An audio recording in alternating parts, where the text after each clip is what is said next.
Assalamualaikum warahmatullahi wabarakatuh. Awal berdirinya Kerajaan Mataram kuno. Kerajaan Mataram kuno merupakan kerajaan yang berdiri pada tahun 732 Masehi. Kerajaan ini berdiri di desa Canggal sebelah barat Magelang. Pada saat itu didirikan sebuah lingga lambang siswa di atas sebuah bukit di daerah Kunja yang didirikan oleh Raja Sanjaya.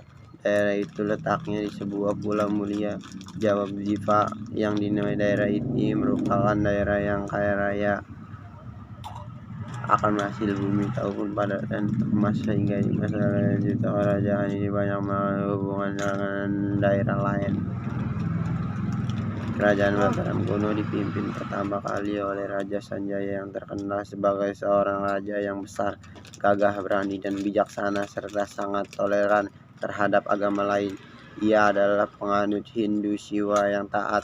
Setelah rakyat Mataram sang Ratu Sanjaya meninggal dunia, beliau kemudian digantikan oleh putranya yang bernama Sangkahara yang bergetar rakai penangkaran Daeson Hara Sri Sangkara Madaji.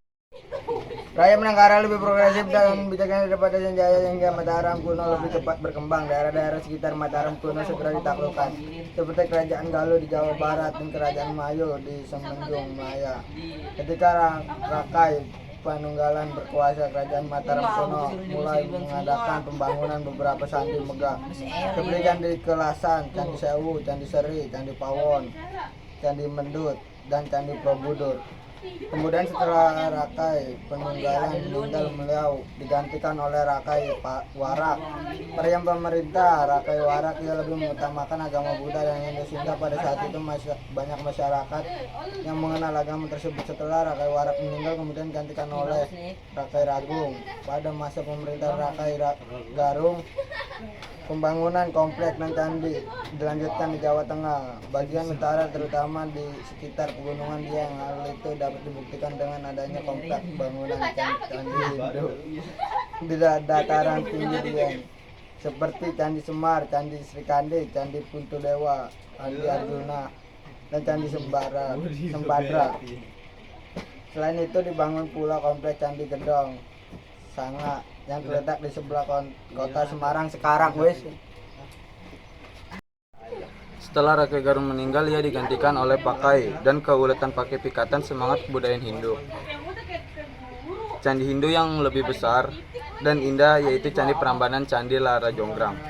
Di desa Prambanan, setelah Raja Pikatan wafat, ia digantikan oleh Rakai Kayuwangi. Pada masa pemerintahan Rakai Kayuwangi, kerajaan banyak menghadapi masalah dan berbagai persoalan yang rumit sehingga timbullah benih perpecahan di antara keluarga kerajaan. Selain itu, zaman kemasan Mataram kuno mulai memudar serta banyak terjadi perang samudra. Saat Rakai Kayuwangi meninggal, ia digantikan oleh Rakai Watuhumalang. Rakai Watuhumalang berhasil melanjutkan pembangunan Candi Prambanan. Kemudian setelah Rakai Watuhumalang meninggal, ia digantikan oleh Rakai Watukuradayah Balitung. Pada masa pemerintah Rakai Dyah Balitung dikenal 3 jabatan penting, yaitu Rakrian Ihino dalam kurung pejabat tinggi sesudah raja tutup kurung, Raken I Halu dan Raken I Srikin. Ketiganya merupakan Tritunggal. Dayah Balitung memerintah sampai tahun 910 Masehi dan meninggalkan banyak prabati. Ada prasasti yang menyebutkan bahwa Raja Belitung pernah menyerang Banten Bali. Setelah Rakai Watukuradayah Belitung wafat, ia digantikan oleh Daksa dengan gelar Sri Maharaja Sri Daksutama Bahubajra Pratapa Sakaya. Sebelum ia menjabat sebagai rakyat Ihino, ia memerintah dari tahun 913 sampai 919. Pada masa pemerintahan Raja Daksa inilah membangun Candi Prambanan berhasil diselesaikan pada tahun 919. Daksa digantikan oleh Tludohong yang tergelar Sri Maharaja. Rakai Layang Dia Tludohong Sri Sajamat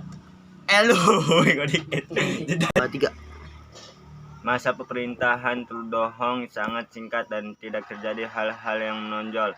Pengganti Trudohong adalah Wawa Ia Nayak Tata pada tahun 924 dengan gelar Sri Maharaja Rakai Pangkaja. Dia Wawa Sri Baginda dibantu oleh Empu Sindo Sri Isana Wakrama yang berkedudukan sebagai Muhammad Dito Ihino.